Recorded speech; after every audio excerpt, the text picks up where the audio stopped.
নমস্কার বন্ধুরা, কুহুস কিচেনে আপনাদের স্বাগত। তো আজকে একটা ছোট্ট মাছের রেসিপি লয়ে এসেছি। তো মাছটার নাম হলো 3 কাটা মাছ। এই মাছটা খাইতেও খুব স্বাদ।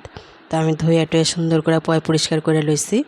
আর এটা একটু শক্ত মতো হয়, তো এর লেগে আমি অন্যরকমভাবে রান্না করব। তো এই মাছটা কীভাবে রান্না করব এটাই আপনাদের দেখাবো, শেয়ার করব আপনাদের সাথে। তো চলেন কী কী লাগবে আমার এই মাছটা রাঁধতে। তো রাঁধতে লাগবো আমার হলো কিছু সবজি। তো ঝিঙ্গা নিছি, আলু নিছি, একটা বেগুন নিছি, আর লাগবো আমার 4-5টা কাঁচা লঙ্কা আর 4-5টা পেঁয়াজ। মিডিয়াম সাইজে 4-5টা পেঁয়াজ নিছি, পেঁয়াজটা বেশি লাগবো। তো পেঁয়াজটা কুচি কুচি করে কাটতে লইছি। আর নিছি হলুদ, লবণ, স্বাদ মতো লবণ নিছি। তারপরে সব মশলার মধ্যে লাগবো আপনার ওই পেঁয়াজ লাগবো একটা, আর নিছি একটু জিরার গুঁড়া, আর নিছি কাঁচা লঙ্কা, 4-5টা কাঁচা লঙ্কা। ঝালটা আপনারা বুঝে দিবেন আপনাদের মতো করে। আর যেই মাছটি ধুয়ে টুয়ে রাখছিলাম এই মাছটি দিয়ে দিছি, মশলাটাও বাইটটা দিয়ে দিছি। দেওয়ার পরে দিব তেল, কাঁচা তেল দিব। সরষার তেল অনেকটা মতো দিতে লাগবো, হ্যাঁ, নাহলে এই তেলের মধ্যেই রান্না হইব এই সবজিটা। তো তেল দিয়ে দিছি ভালো করে, তেল দিয়া সুন্দর করে এটারে মাখন লাগবো। সবজি, কাঁচা মাছ, মশলা, পেঁয়াজ টিয়াজ যা যা সব একবারে দিছিলাম, সব একলগে মাইখা লইছি। আমার মাখা হয়ে গেছে। সাইডে তাওয়া বসায় দিছি, তাওয়ার মধ্যে আরও বেশ খানিক তেল দিয়া, কালো জিরা ফোড়ন দিয়া, কালো জিরাটা সবজির উপরে দিলেও হয়, তো আমি ফোড়নেই দিছি। দেওয়ার পরে নিয়ে সবজিটি ছাড়িয়ে দিছি।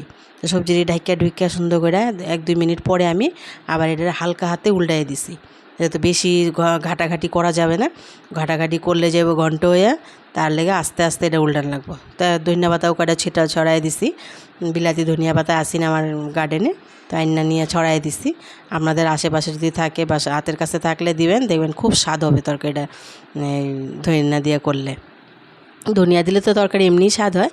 তো এই যে আমার তরকারিটা ভাজা ভাজা হয়ে গেছে, তেলও ছাড়িয়ে দিছে সবজির থেকে, মশলার থেকে সুন্দরভাবে কষানো হয়ে গেছে। কষানো হওয়ার পরে এই যে তেল ছাড়িয়ে দিছে, আমার সব সবজির থেকে তেল ছাড়িয়ে দিছে। তো এইভাবে লাল লাল করে ভাজছে তরকারিটা নামায় নেবেন। তো এইভাবে কোনো দিন করে খাবেন, দেখবেন যে খুব স্বাদ হবে।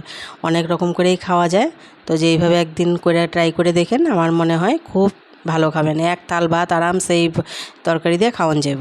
তো যাই হোক, আমার তরকারিটা হয়ে গেছে। যদি আমার ভিডিওটা ভালো লাগে তাহলে আমার চ্যানেলটাকে সাবস্ক্রাইব করে দিন, আর চ্যানেলটাকে শেয়ার করে দিন। আর আমার একটা ফেসবুক পেজ আছে, পেজটাকে ফলো করে দিবেন। তাহলে আমি নতুন নতুন ভিডিও যখন রান্না করব বা করে আপলোড করব, তখন আপনারা সরাসরি দেখতে পারবেন। তো ভিডিওটা দেখার লাগে অনেক অনেক ধন্যবাদ।